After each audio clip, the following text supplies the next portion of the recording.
Ladies and gentlemen, brace yourselves because what just erupted out of Minnesota, what President Donald J. Trump himself has now stepped into is not a scandal. It is a detonation, a system-wide blast zone of fraud, corruption, remittances, and panic flying straight into the halls of Congress. And one name is at the center of it all. Ilhan Omar. Tonight, she's not calm. She's not confident. She's not in control. In fact, no. Ilhan Omar is shaking on stage, firing off accusations, yelling about lies and racism and xenophobia, because the one thing that she swore wasn't happening, the Trump administration just dragged into the sunlight. Now, for years, people whispered that Minnesota's welfare system was being abused. Whistleblowers were shouting from the rooftop. For years, anyone who dared question those exploding autism therapy numbers, those skyrocketing housing claims, those mysterious nonprofit payouts, they were smeared as bigots. And suddenly, boom, federal auditors walked in under Trump, and within days, the whole thing unravels like a cheap rug. Paper trails, money clusters, identical deposits, transfers that don't end in Minneapolis but end 6,000 miles away in districts known for extremist influence. And now Trump isn't monitoring, he isn't reviewing, no, he's moving in. And the Democrats are melting down because they already know this isn't a conspiracy, this is a map that Trump is following straight to the truth. Ladies and gentlemen, hit the like button and subscribe. Let me walk you through the moment everything snapped, when Minnesota went from something feels off to, oh my God, this is massive, okay? Because when Trump's federal audit teams stepped inside the state's Medicaid and housing systems, the numbers didn't whisper fraud. They screamed it. Autism therapy spending didn't grow. It detonated from $2.6 million to $122 million in a matter of years. Housing stabilization services spending didn't rise. It exploded straight through the ceiling, landing at levels analysts say are mathematically impossible without organized fraud. Then the hammer dropped. The same suspicious patterns found in the $300 million Feeding Our Future meal scam suddenly appeared inside the Medicaid system. Same structure, same paperwork, same coordinated signatures. This wasn't sloppy. This wasn't accidental. This was a network. And when Trump saw that, he knew Minnesota wasn't dealing with a glitch. It was dealing with a machine. And now this is where the room starts spinning, because once analysts traced the Minnesota money, they realized that the money trail didn't end in the US. It didn't stop at Minneapolis nonprofits. It didn't stop at community organizations. No, the dollars kept moving straight into remittance networks leading into Somalia. And not just random transfers. We're talking identical clusters, repeating amounts, flagged routes. The same transfer chains U.S. intelligence has monitored for years. City Journal blew this wide open. Fraudulent benefits, autism therapy money, HSS housing funds, and meal program cash were flowing into money traders who operate in districts where known extremist presence exists. Millions in taxpayer cash funneled out of Minnesota infrastructure, drifting 6,000 miles into regions American counterterror agencies have been watching like hawks. This wasn't a crack in the system. This was a pipeline that finally triggered the federal alarm. Now, quick reality check, folks. There are moments in life when you think you're protected, and then you find out the fine print is the real enemy. So let me ask you the same question Chapter asks everyone. It's not, do you have a Medicare plan? The real question is, do you have the right one? You see, guys, Chapter doesn't just look at your plan. They help you ask the questions you didn't even know you needed to ask. Now, one viewer told me, they helped me ask what I didn't even know to ask. Exactly. This is why their clients are saving money. Now, most people asking better questions are calling the phone number at the bottom of your screen right there, 909-563-8279, or they're visiting askchapter.org/Ron on the web. I left a link for you on the description down below. So let me ask you directly, do you want your retirement drained, or do you want to do what thousands of people already are and protecting it? Now, most people, they're dialing the phone number down below. Oh, and by the way, shout out to Lee Birkin. He said, I called Chapter and will save $1,200 a year for my Medicare coverage. I told a friend's mother and gave her the phone number so that she can find out if she has the right plan or not. That right there, guys, this is how real change spreads. One smart decision, one shared blessing, and suddenly someone else's life gets better. Someone else's life gets lighter. I love seeing that. Now, here's where the entire country stopped and said, hold on, what? Because when Treasury analysts flagged that suspicious remittance pattern, national security teams were pulled in immediately. And the moment that those experts saw the transfer routes, they recognized them like fingerprints. Why? Because they matched known pathways used in previous terror financing investigations that were tied to Al-Shabaab, the Al-Qaeda-linked extremist group that was embedded in parts of Somalia. Now, let me be extremely clear here. Federal agencies have not declared that Minnesota welfare dollars directly funded terrorism.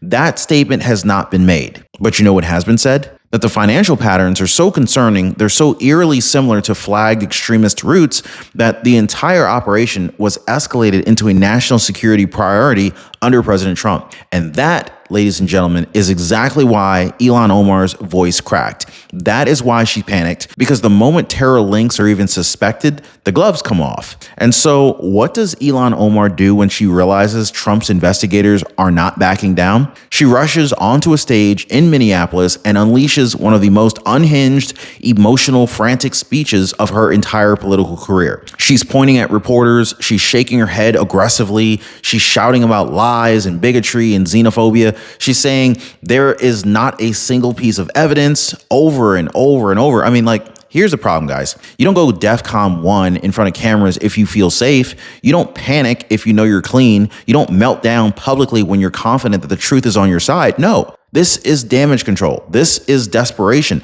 This was someone who just realized that the federal government wasn't going to just sweep this under the rug anymore. And, well, the more she shouted, the more Trump leaned in. And then here comes President Donald J. Trump standing in front of reporters like a man holding every receipt in the room. A journalist asks him, what do Somalians have to do with this? And Trump doesn't blink. He doesn't soften it. He doesn't do the politician tap dance. He says, Somalians have caused a lot of trouble. They're ripping us off for a lot of money. We're not taking their people anymore, and we're getting a lot of their people out. Boom. The moment he said that, the political earthquake hit, because that wasn't commentary. That wasn't a threat. That was policy direction from the President of the United States. Democrats nearly collapsed. Omar nearly fainted. Twitter turned into a war zone. Why? Because Trump had just reframed the fraud scandal. That wasn't about, improper paperwork. This wasn't about administrative oversight. This was about national security and immigration integrity.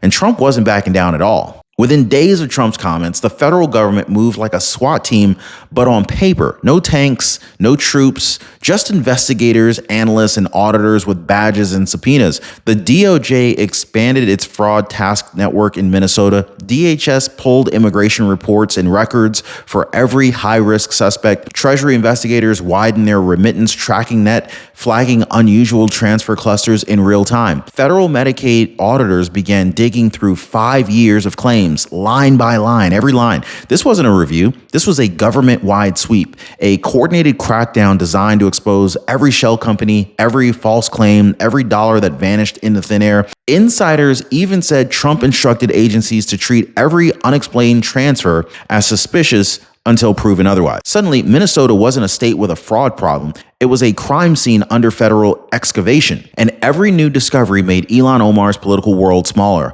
and Trump's momentum bigger. Now, ladies and gentlemen, this is where the Democrats start running. I mean, the moment that Trump's federal teams began digging, Minnesota's Democratic leadership transformed from nothing to see here, folks, to we are deeply concerned overnight, kind of like flipping a switch. Governor's office suddenly blaming administrative breakdowns, Minneapolis officials holding press conferences trying to look shocked. Local Democrats quietly scrubbing statements where they dismissed early whistleblowers as racists. Even national Democrats began whispering about Ilhan Omar being a political liability. And why? Because the scandal wasn't just fraud anymore. It wasn't just paperwork anymore. It wasn't even a policy embarrassment anymore. It was $100 million plus in taxpayer money vanishing through networks under the very noses of leaders who spent years telling everyone that the system was strong, the oversight was tight, and the critics were bigots. And now their entire narrative is collapsing, and Trump is the only one holding the spotlight. Now, to really understand how deep this hole goes, you've got to connect the dots, because Minnesota isn't dealing with one scandal. It's dealing with a fraud ecosystem. First, there was Feeding Our Future, the massive $300 million meal scam that made national headlines. Fake food sites, phantom children, nonprofits popping up overnight like mushrooms. That case alone should have triggered the toughest oversight crackdown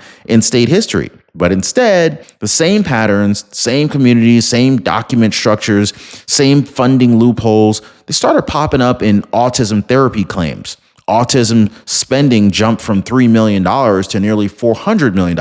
Let that sink in for a second, okay? At the same time, the Housing Stabilization Services Program detonated from pocket change into a $122 million cash fire. These weren't random events. These were parallel fraud pipelines feeding off weak oversight and political protection. And Trump's investigators, well, they're now pulling all of those threads together. Then came the moment that shook the entire Somali diaspora in Minnesota. Arrest number 74. Ahmed Naji Sheikh, taken into custody, accused of laundering taxpayer dollars stolen in the Feeding Our Future operation. And he wasn't some random guy in the background. He was the brother of Abi Aziz Farah, the man slapped with a 28-year federal prison sentence for stealing more than $50 million. $50 million.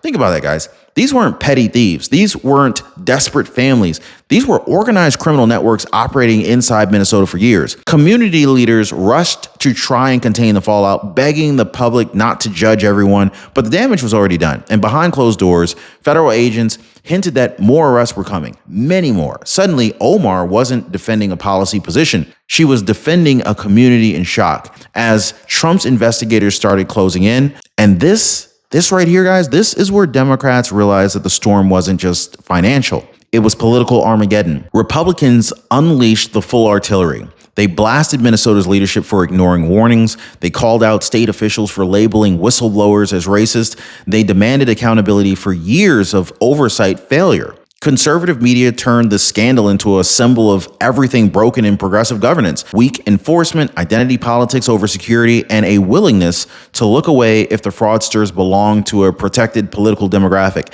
And Trump, he weaponized the truth. He tied Minnesota's scandal to immigration, national security, border integrity, and the failure of sanctuary-style politics. His supporters said what millions were already thinking. Trump did in weeks what Democrats refused to do for a decade. Meanwhile, Democrats could only react, scrambling, sweating, stumbling through talking points, because every new arrest was another strike against them. And right when Ilhan Omar thought things couldn't get any worse, the internet said, "Oh, we're not done." Suddenly, old reports, clips, and commentaries about Omar's Somali family background, they resurfaced everywhere, not as confirmed facts, but as widely circulated allegations the media never wanted discussed. Claims that her family wasn't fleeing oppression, but fleeing losing power. Claims that they were part of a political elite in Somalia tied to factions and tribes at the top of the system before the country collapsed. Now, again, we're not declaring these claims as factual, but they resurfaced because people were asking a simple question.